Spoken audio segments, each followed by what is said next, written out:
প্রিয় দর্শক, আপনাদের সবাইকে স্বাগত জানাচ্ছি খেলাধুলা নিয়ে এনটিভির নিয়মিত সাপ্তাহিক আয়োজন গ্যালারিতে।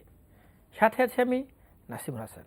দর্শক, গ্যালারির আজকের অংশের পুরোটা জুড়েই থাকছে ক্রিকেট, আর এই বিষয়ে কথা বলার জন্য স্টুডিওতে আছেন দুজন অতিথি। আছেন জাতীয় দলের সাবেক ক্রিকেটার সানোয়ার হোসেন এবং কোয়াবের সাধারণ সম্পাদক দেবব্রত পাল। আপনাদের দুজনকেই স্বাগত গ্যালারি স্টুডিওতে। ধন্যবাদ। প্রথমে সানোয়ার, আপনাকে দিয়ে শুরু করতে চাই যে প্লেয়ার বাই চয়েস, ঘরোয়া মৌসুমের দলবদল, হঠাৎ করে দেখলাম যে প্লেয়ার বাই চয়েসে কেন সিসিডিএম? আসলে যে জিনিসটা আমি প্রথমে বলতে চাই যে বাংলাদেশ কিন্তু ক্রিকেট এখন কিন্তু আমরা আগে স্টেজে নেই, টেস্ট প্লেইং কান্ট্রি হিসেবে আমরা কিন্তু অনেক ভালো ক্রিকেট খেলি। এখন ইন্টারন্যাশনালি আমরা ওয়ানডে ক্রিকেট অসাধারণ পারফর্ম করছি। ক্রিকেট আমাদের স্ট্রাকচারাল ওয়াইজ বলেন অনেক কিছু ইমপ্রুভ করেছি।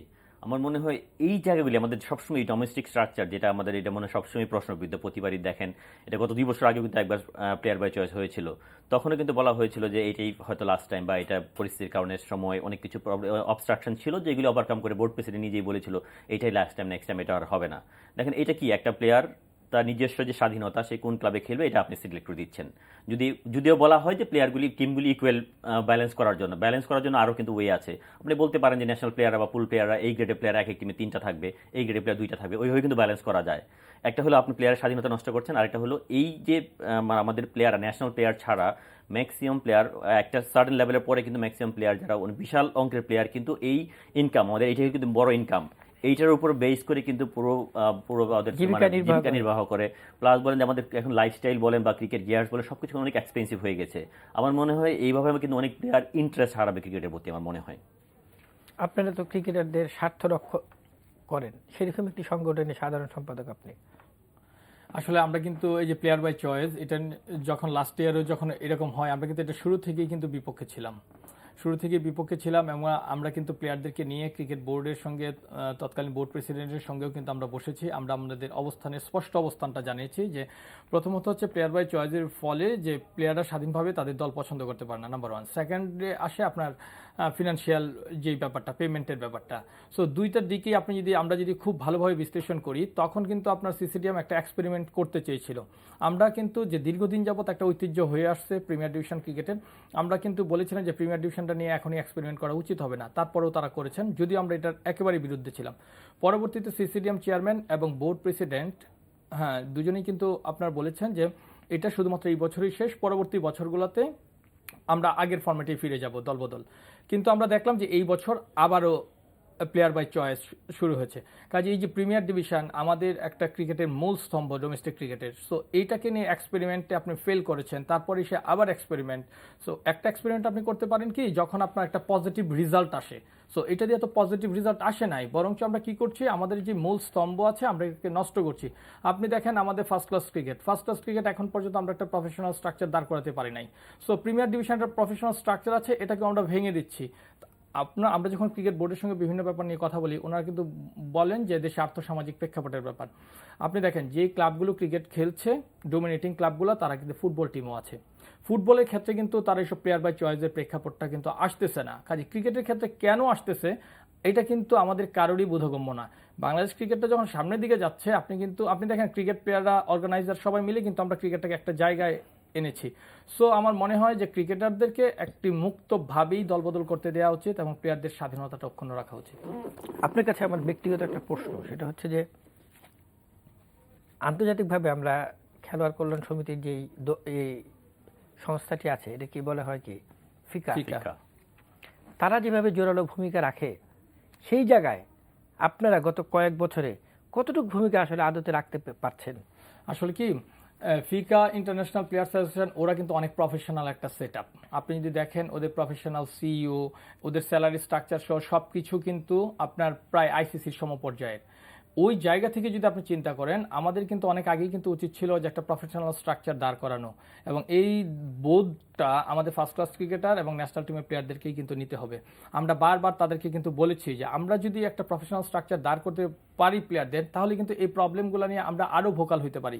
কাজেই প্লেয়াররা কোড অফ কন্ডাক্টের জন্যই হোক বা যে কোনো লাভের জন্যই হোক, প্লেয়াররা কিন্তু আসলে এই দিকগুলোতে, আমি ব্যক্তিগতভাবে বলবো, আমরা অনেক চেষ্টা করার পরেও আমরা তাদের কাছ থেকে কিন্তু ওই রকম সাড়াটা পাচ্ছি না। আপনি যদি দেখেন যে বিফোর লাস্ট ইয়ার যখন আপনার প্লেয়ার বাই চয়েস নিয়ে কথা হয়, সব ফার্স্ট ক্লাস ক্রিকেটাররা আমাদের কোয়াবের আমব্রেলার নিচে কিন্তু চলে আসছিল। আমরা কিন্তু ন্যাশনাল টিমের প্লেয়ারদেরকে ওই সময় কনভিন্সড করতে পারি নাই। আজকে যখন এই প্লেয়াররাই ন্যাশনাল টিমের বাইরে যাচ্ছে, তারা কিন্তু এখন ভোকাল হচ্ছে। তবে একটা আশার ব্যাপার যে আপনি দেখেন যে ন্যাশনাল টিমের প্লেয়াররা কিন্তু এই ব্যাপারটা নিয়ে খুবই কনসার্ন, বোর্ড সভাপতির সঙ্গে বসে কিন্তু তারা তাদের কনসার্নটা জানিয়েছেন এবং আমাদের সঙ্গেও তাদের সবসময় যোগাযোগ আছে। বাট আমি মনে করি কোয়াব, ব্যক্তিগতভাবে মনে করি কোয়াব এখন আর, আমরা 97 সালে প্রতিষ্ঠিত হয়েছি, তারপরে আবার 2004 সালে আমরা রেজিস্ট্রেশন হয়েছি। সো এখন মনে হয় একটা প্রফেশনাল সেট আপের সময় এসেছে। এই ব্যাপারে ন্যাশনাল টিমের প্লেয়ার, ফার্স্ট ক্লাস ক্রিকেটার সবারই কিন্তু জিনিসটা নিয়ে ভাবা উচিত। আসলে বিপিএল এবং ঘরোয়া লিগ, এই দুটো লিগ করেই বাংলাদেশের মোস্ট অফ দেম মানে ক্রিকেটাররা জীবিকা নির্বাহ করে। যদি আমি বাংলাদেশের A+ ক্যাটাগরি ক্রিকেটারদের বাদ দিই, A+দের একটা ভালো অবস্থানে রেখেছে আর্থিক দিক দিয়ে, অন্যরা তো সুবিধা বঞ্চিত। A+ মাত্র কিন্তু প্লেয়ার 6 জন। হয়তো A+ প্লেয়াররা কিন্তু ফাইন্যান্সিয়ালি ওরা ন্যাশনাল টিম অনেক এমনি পায়। ওয়েল এস্টাবলিশ প্লেয়ার, ওদের ফাইন্যান্সিয়ালি ব্যাপারটা কিন্তু খুব একটা বড় ফ্যাক্টর হয়ে কাজ করবে না। আমাদের কিন্তু এই প্লেয়ার, বরং এই প্লেয়ার, এই গ্রেডের কিছু প্লেয়ার হয়তো ন্যাশনাল টিমের সাথে রিলেটেড, এই কিছু প্লেয়ার ছাড়া বাকি মাঝারি মিডল ওয়ার্কার যে প্লেয়ারগুলি, ওরা সবচেয়ে বেশি লুজার হবে।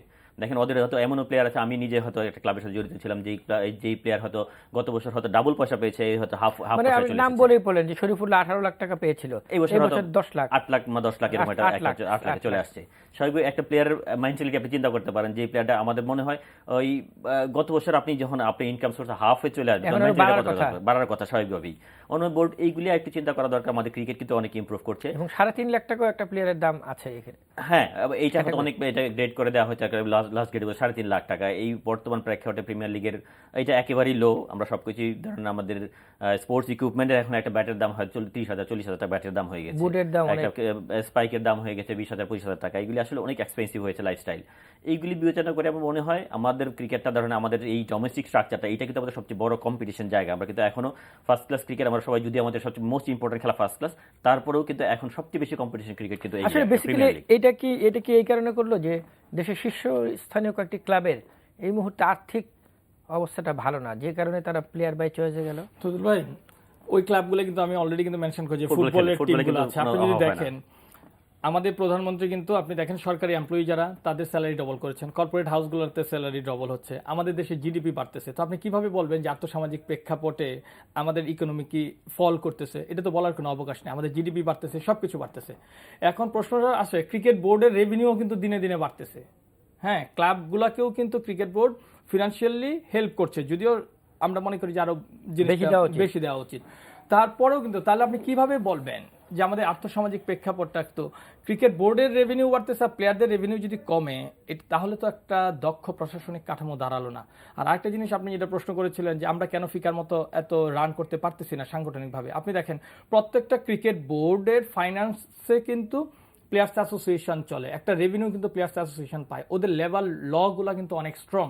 আর আমাদের দেশে যে লেবার রাইট, ওইগুলো কিন্তু এখন পর্যন্ত আমি বলবো যে উপেক্ষিত। কাজেই এই যে একটা প্রভাবটা, এটা কিন্তু প্রত্যেকটা সেক্টরে কিন্তু পড়ে যায়। আমরা যদি প্লেয়ারদের পক্ষে কথা বলতে যাই, এইটাই কিন্তু অনেক সময় শুনতে চায় না। আবার যদি আমরা ক্রিকেট বোর্ডের কাছে আমাদের অ্যাসোসিয়েশন চলবার জন্য ফিনান্সিয়াল হেল্প চাই, এটা তো একটা দুরূহ ব্যাপার। কাজেই একটা আপনি প্রফেশনাল স্ট্রাকচার দাঁড় করতে গেলে আপনার একটা অর্থনৈতিক নির্ভরতা লাগবে। সেই নির্ভরতার জায়গা যদি না থাকে, আপনি কিভাবে? আমি একটু এটার সাথে যোগ করতে দেবো, যেটা বললো অবশ্যই দেবো, এটার অনেক প্রতিকূলতা আছে। তবে এইটাও একটা ঠিক যে প্রফেশনাল স্ট্রাকচার দ্বারা করতে দেবো, নিজে অনেক দিন যাবত এটার সাথে জড়িত, অনেক কিছু করছে দেবো, অনেক চেষ্টা করছে। কিন্তু একটা জিনিস চিন্তা করতে দেবো যে আমাদের কিন্তু যারা আমাদের এই বোর্ডের যারা মানে আমাদের প্লেয়ার অ্যাসোসিয়েশনের যে মেম্বার, যারা কমিটিতে যারা আছে, তারা কিন্তু আলটিমেটলি সবাই চলে গেছে ক্রিকেট বোর্ডের সাথে রিলেটেড হয়ে গিয়েছে। ওইটা তাদের জন্য কিন্তু আমি বলতেছি না যে প্লেয়ার অ্যাসোসিয়েশন কিন্তু ক্রিকেট বোর্ডের অ্যান্টি না, পাশাপাশি কাজ করবে। হয়তো তারপরেও আপনি যখন আপনি একটা বোর্ডের এমপ্লয়ি বা বোর্ডের ফরে কাজ করবেন, তখন কিন্তু আপনি ইচ্ছা থাকা সত্ত্বেও কিন্তু বোর্ডের এগেনস্টে কথা বলা ডিফিকাল্ট আপনার জন্য। আমাদের যারা ছিল, দেবু ছাড়া মনে মোস্ট অফ দ্য সবাই কিন্তু ক্রিকেটের সাথে, ক্রিকেট বোর্ডের সাথে রিলেটেড হয়ে গিয়েছে। বাইলজে পরিবর্তন আনতে হবে, এবং হ্যাঁ অবশ্যই, এবং হ্যাঁ সে এটার সাথে রিলেটেড, এটা অটোমেটিক সে বোর্ডের সাথে রিলেটেড হলে তখন এটার এই পদটা অটোমেটিক বিলুপ্ত হয়ে যাওয়া উচিত। প্লাস হলো আমাদের ন্যাশনাল প্লেয়ার বাই, এটা আমাদের ক্রাইটেরিয়া হওয়া উচিত, আমাদের ন্যাশনাল ক্যাপ্টেন বাই পদাধিকার বলে সে এটার প্রেসিডেন্ট থাকবে। এই ধরনের কিছু ক্রাইটেরিয়া থাকতে হবে, তাদের ইনভলভমেন্ট বাড়াইতে হবে। আমরা কিন্তু এই প্রস্তাবটা কিন্তু দিয়েছি। সানোয়ারের প্রস্তাবটা খুবই ভালো লাগলো যে আমরা দেখি যে অনেক জায়গায় ডিসি পদাধিকার বলে একটা ক্লাবের প্রেসিডেন্ট হয়। প্লেয়ার যদি হয় এজ এ ক্যাপ্টেন, কোয়াবের প্রেসিডেন্ট, তাহলে সে তার ভয়েসটা অনেক ডেফিনেটলি জোরালোভাবে করতে আমরা কিন্তু ইসি কমিটি তো এটা নিয়ে আলোচনা করেছি, সানোয়ার ভাইও একদিন ছিলেন আমাদের ইনভাইটি হিসেবে।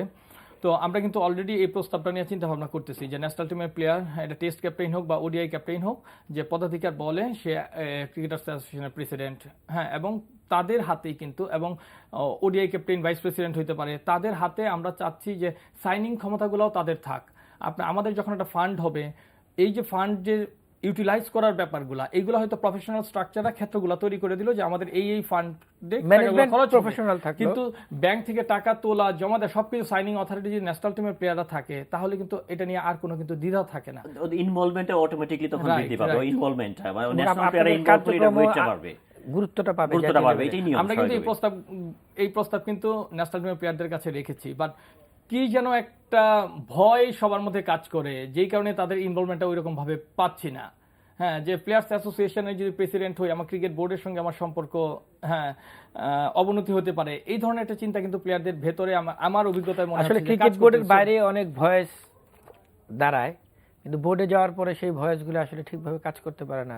তাদের অন্যতম উদাহরণ নাইমুর রহমান দুর্জয়, আপনাদের প্রেসিডেন্ট, কিন্তু না বোর্ডে না না না, জিনিসটা কিন্তু এরকম না। আপনি যদি দেখেন, আমাদের নাইমুর রহমান দুর্জয় প্রেসিডেন্ট, ক্রিকেট বোর্ডের director Khaled Mahmud Sujon vice chairman, উনি ডিরেক্টর, আমাদের সঙ্গে আকরাম ভাই আছেন, উনিও ক্রিকেট বোর্ডের ডিরেক্টর।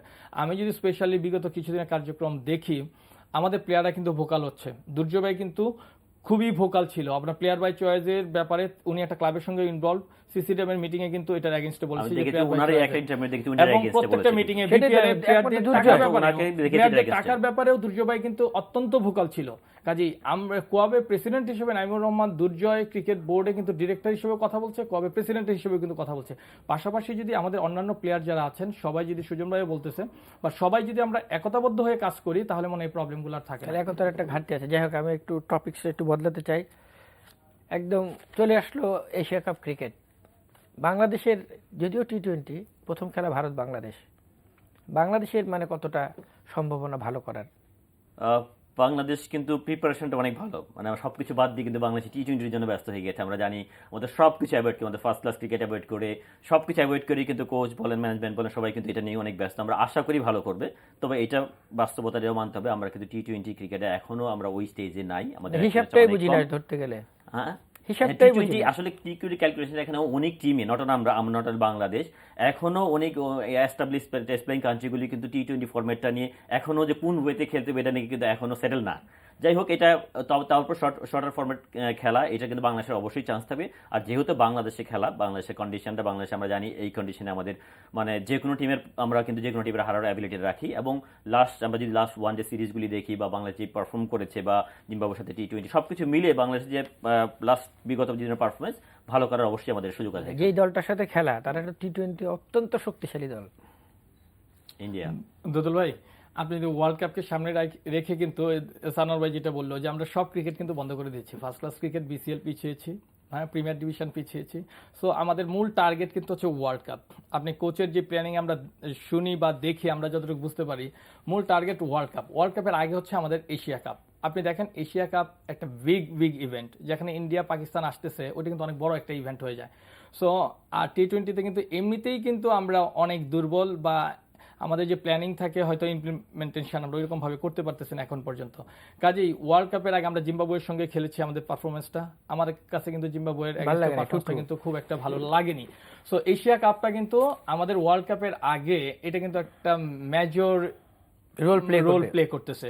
সো এবং এটা কিন্তু খুব একটা বিগ প্রেশার। আমরা যদি এটা সার্ভাইভ করতে পারি, আমরা কিন্তু ওয়ার্ল্ড কাপে মনে হচ্ছে যে ভালো খেলবো। বাট এটাতে যদি আবার আমরা ফল করি, আমাদের পারফরমেন্সটা not up to the mark থাকে, মনে হয় ওয়ার্ল্ড কাপেও এটার প্রভাব পড়বে। কন্ডিশন কিন্তু ডিফারেন্স, কন্ডিশন ডিফারেন্ট, এবং যেই কন্ডিশনে ওয়ার্ল্ড কাপ হবে, আমরা প্রথমে যে আয়ারল্যান্ড, হল্যান্ড যাদের সাথে খেলবো, তারা ভেরি ডিফিকাল্ট কন্ডিশন বাংলাদেশের জন্য, কারণ ওইটা যে অনেক ঠান্ডা ওই জায়গাটায়, ওই কন্ডিশনটা ওদের জন্য আইডিয়াল, আমাদের জন্য টাফ টাইম যাবে। তবে একটা জিনিস মনে রাখতে হবে, আমরা কিন্তু ওয়ার্ল্ড কাপে টি-20 ক্রিকেটে কিন্তু আমরা ওই স্টেজে যাই না, আমরা কিন্তু ওয়ার্ল্ড কাপ চ্যাম্পিয়ন হতে যাই নাই। অবশ্যই এটা গুরুত্বপূর্ণ tournament, world cup, Asia cup গুরুত্বপূর্ণ টুর্নামেন্ট, কিন্তু তারপরে মনে হতো আমার বাংলাদেশ ক্রিকেট কিন্তু শুধু টি-20 না, বাংলাদেশের ক্রিকেট যেটা, বাংলাদেশের বেসটা কিন্তু এখন আমরা কিন্তু ওই স্টেজে যাই নাই। আমাদের কিন্তু ফার্স্ট ক্লাস ফরম্যাট বন্ধ করে দিয়ে, সবকিছু ক্রিকেট বন্ধ করে দিয়ে, আমি কোনো মতে এটা আইডিয়াল মনে করি নাই, সবকিছু বন্ধ করে দিয়ে আমরা শুধু টি-20 খেলবো। আমাদের টি-20 এক্সপিরিয়েন্স কম, কিন্তু আমরা গত 1-3 মাসে কিন্তু আমরা 5 বছরের এক্সপিরিয়েন্স নিতে পারবো না। আমাদের কিন্তু বেসটা খেয়াল রাখতে হবে। আমাদের ফার্স্ট ক্লাস ক্রিকেট যেভাবে অ্যাভয়েড করা হচ্ছে, এটা কিন্তু এফেক্টটা আমরা কিন্তু ভবিষ্যতে পাবো। এটা কিন্তু আমাদের বেসটা তৈরি করতে আমরা খুব বেশি হ্যাপি, আমরা ওয়ানডে ক্রিকেট ভালো খেলছি। অবশ্যই আমাদের কোচ, আমাদের ম্যানেজমেন্ট সবাই কিন্তু অসাধারণ পারফর্ম, এটার পিছনে অনেক বড় অবদান, কিন্তু এটাও খেয়াল রাখতে হবে প্রথম শ্রেণীর ক্রিকেটে ভালো না করতে পারলে তো আপনার আন্তর্জাতিক ক্রিকেটে স্বীকৃতি মিলবে না। আমরা সব জায়গায় যে সাফার করবো, আমরা যদি অ্যাওয়েতে যাই, আমরা বাংলাদেশের বাইরে গেলে আমরা ওয়ার্ল্ড কাপ অসাধারণ খেলেছি, এটা কিন্তু এক্সাম্পল হবে না। আমাদের কিন্তু এই টিম বাইরে গিয়েছিল, আমাদের সাউথ আফ্রিকা গিয়েছিল এই টিম, সব জায়গায় যে লঙ্গার বাসনে মানে আমরা খুব বেশি সাফার করেছি। না, বাংলাদেশের ফার্স্ট ক্লাস ক্রিকেটের প্রভাব তো আন্ডার-19 উপরই আছে। আমরা 235 বাইয়ের বেশি টানতে পারি না। মানে আপনি যদি ওইভাবে অভ্যস্ত হয়ে না ওঠেন তাহলে তো বড় রান চেস করতে পারবেন না, চাইলেও পারবেন না। সানোয়ার ভাই বিসিএল এ ছিল লঙ্গা ভার্সন আমাদের যেটা হয়, হ্যাঁ, যে 4টা জোন মিলে সানোয়ার ভাই একটা টিমের ছিল, আমরাও ছিল। আমরা কিন্তু খুব কাছ থেকে অবজার্ভ করছি প্রথম 2টা বছর, কিন্তু হ্যাঁ খুব সুন্দর একটা টুর্নামেন্ট হয়েছে, একটা কম্পিটিটিভ মুড ছিল টুর্নামেন্টের মধ্যে। আপনি দেখেন এখন আবার জিনিসটা ফল করতেছে। সো আমরা কিন্তু এখন পর্যন্ত ক্রিকেট অপারেশনস থেকে বলি বা ক্রিকেট বোর্ড থেকে বলি, আমরা এখন পর্যন্ত আমরা খেলার পঞ্জিকায় দাঁড় করাইতে পারি নাই। আপনি যদি ন্যাশনাল টিমের সূচির সঙ্গে যদি সমন্বয় না করতে পারেন, ন্যাশনাল টিমের প্লেয়ারদেরকে যে সব খেলা খেলতে হবে নট ম্যান্ডেটরি, তাদের তো দরকার নাই। আপনি ফার্স্ট ক্লাস ক্রিকেটকে তার মতো করে চলতে দিতে হবে। আপনি কন্ট্রাক্টেড প্লেয়ার কয়জন ন্যাশনাল টিমের? 15 জন 16 জন প্লেয়ার কন্ট্রাক্টেড। সো 15 জনকে আপনি আরেকটা জায়গায় এনগেজ রাখেন, বাট আমাদের যে ডোমেস্টিক ইনফ্রাস্ট্রাকচার, এটা তো এটার মতো করে রান করতে দিতে হবে। আপনি টি-20 জন্য সবকিছু বন্ধ করে দিচ্ছেন, তাহলে আপনার পরবর্তী ফলো আপটা কি হবে? রাইট। টি-20 মানে ওখানে আমার ব্যাকআপ প্লেয়ার থাকলে তো আজকে এই প্লেয়ার বাই চয়েসে যেতে হয় না। হিউজ প্লেয়ার থাকে, তাদের মতো করে খেলতো। না না, প্লেয়ার বাই চয়েস আমি এইটার কোনো প্রশ্নই আসার দরকার নেই। আপনি ব্যাকআপ প্লেয়ার ন্যাশনাল প্লেয়ারে খেলুক না খেলুক, ন্যাশনাল এঙ্গেজমেন্ট থাকতেই পারে। ন্যাশনাল সব দেশে আপনি কাউন্টি ক্রিকেট দেখেন বা অস্ট্রেলিয়ান ক্রিকেট দেখেন, সব জায়গায় আজকে টেস্ট খেলা হচ্ছে, পাশে ওইদিকে ফার্স্ট ক্লাস ক্রিকেট হচ্ছে, সব হচ্ছে সব দেশেই। কোনো দেশেই এই ধরনের স্ট্রাকচার নাই। আসলে দেবু যে জিনিসটা বললো, এটা সবচেয়ে বেশি ইম্পর্টেন্ট। আমাদের একটা এত বছরে প্রতি বছর বলে আসছি, আমাদের একটা ক্যালেন্ডার তৈরি করতে পারিনি। আমাদের কিন্তু এখন কিন্তু আমাদের ক্রিকেট বোর্ডের সাথে অনেক ন্যাশনাল ক্যাপ্টেন, ন্যাশনাল ডাইরেক্টর হিসেবে আছেন, তাদের কিন্তু আরো একটু বড় ভূমিকা নেওয়া উচিত। যেহেতু ক্রিকেটের বাইরের লোক অনেক আছে এখানে, ক্রিকেটের যারা সাথে রিলেটেড, তাদের কিন্তু এই জায়গাগুলি আরো একটু গুরুত্ব দেওয়ার সঙ্গে দেওয়া উচিত। দেখেন, আমাদের সবসময় বলে আসছি, আমাদের এই কন্ডিশনে আমরা ফাস্ট বোলিং এর এগেইনস্টে সাফার করি, আমাদের উইকেট ফাস্ট বোলিং সহায়ক না, কিন্তু প্রতি বছর আমরা হিটস্ট্রিকের মতো বোলিং কোচ এনেছি। আমার মনে হয় ন্যাশনাল টিমের সাথে ছাড়া আমাদের আউটসাইড আমাদের উইকেট কি ধরনের উইকেটে খেলা হচ্ছে, আমাদের ফার্স্ট ক্লাস ক্রিকেট কোনো জায়গায় কিন্তু ওই একই সেম কন্ডিশন, ওই ফ্ল্যাট উইকেট, যে স্পিনাররা হ্যান্ডেল করছে, স্পিনাররা ডমিনেট করছে, আবার যে আমরা এই প্লেয়াররাই কিন্তু যখন আমরা বাইরে যাবে তখন বাউন্সি করে খেলতে হবে।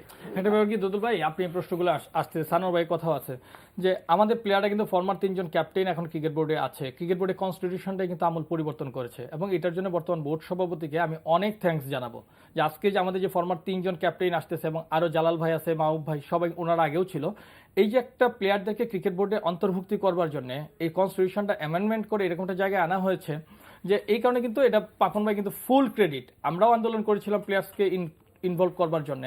সো এখন প্লেয়ারদেরকে কিন্তু এই দায়িত্বটা নিতে হবে। প্লেয়ারদের পেমেন্টের ব্যাপারে আপনি যেটা বলছেন সোচ্চার হওয়া। আমাদের যারা ফরমার 3 জন স্পেশালি ক্যাপ্টেন আছেন, তারা একজন ক্রিকেট অপারেশনসে আছেন, ডেভেলপমেন্ট কমিটির চেয়ারম্যান আছেন, টুর্নামেন্ট কমিটির চেয়ারম্যান আছেন। সো 3টা মূল জায়গায় থেকে যদি আমরা এই ধরনের প্রবলেমগুলো সাফার করি, তাহলে কিন্তু পরবর্তীতে যে ক্রিকেটারদের জন্য যে একটা পাইপলাইন তৈরি হচ্ছে ক্রিকেট বোর্ডের ডিরেক্টর হওয়ার, এই পথটা কিন্তু বন্ধ হয়ে যাবে। আস্তে আস্তে কিন্তু ক্রিকেটারদের উপর কিন্তু আস্থা কমে যাবে। কাজেই আমি বলবো না যে তারা তারা ভালো কাজ করতেছেন, বাট তাদের কিন্তু আরো অনেক দায়িত্বশীল হইতে হবে এবং ইমপ্লিমেন্টেশন করতে হবে। আমরা যেগুলো বলতেছি, বলেছিল যে এই একবারই প্লেয়ার বাই চয়েস হবে, সে আর হবে না কোন একটা এটা আমরা বারবার বললাম, দেবো বলে আমি বলবো, আশা করি বোর্ড প্রেসিডেন্ট এটা আবার বিবেচনা, এখনো কিন্তু সময় আছে বিবেচনা করার, এটা সময় আছে। প্লাস যেটা বললো ভালো কাজ কিন্তু তারা করছে না তা বলি না, আমরা কিন্তু অনেক কিছু করছি। আজকেই কিন্তু আমরা দেখলাম আন্ডার-19 বিসিএল শুরু করেছে, যে লঙ্গার বাসন ক্রিকেট, খুবই একটা ইতিবাচক দিক। আমরা সবসময় বলে আসছি, আমরা কিন্তু টেস্ট খেলা কিন্তু আমরা ন্যাশনাল টিমে এসে শিখবো কিন্তু এইজ লেভেল থেকে, আন্ডার-16, আন্ডার-17, আন্ডার-19, যখন যত বেশি লঙ্গার বাসন খেলে আসবে তখন অটোমেটিক সে এই জায়গায় এসে ভালো করবে। আমরা কিন্তু টেস্ট খেলতে এসে যদি লঙ্গার বাসন ক্রিকেট শিখি তখন কিন্তু ডিফিকাল্ট, ওটা কিন্তু শিখে আসতে হবে কিন্তু ওই এইজ লেভেল থেকে, যেটা খুবই একটা ভালো উদ্যোগ, যেটা আন্ডার-19 এর লঙ্গার বাসন ক্রিকেট শুরু করেছে। যেটা সানোয়ার এবং দেবু, আপনাদের দুজনকেই ধন্যবাদ। আমরা আশা করি যে ক্রিকেটারদের ঘিরেই এত সব কর্মযজ্ঞ, তারা যেন কোনোভাবেই উপেক্ষিত না হয়, তাদের স্বার্থে যেন সব কিছু করা হয়, এই প্রত্যাশা শেষ করলাম।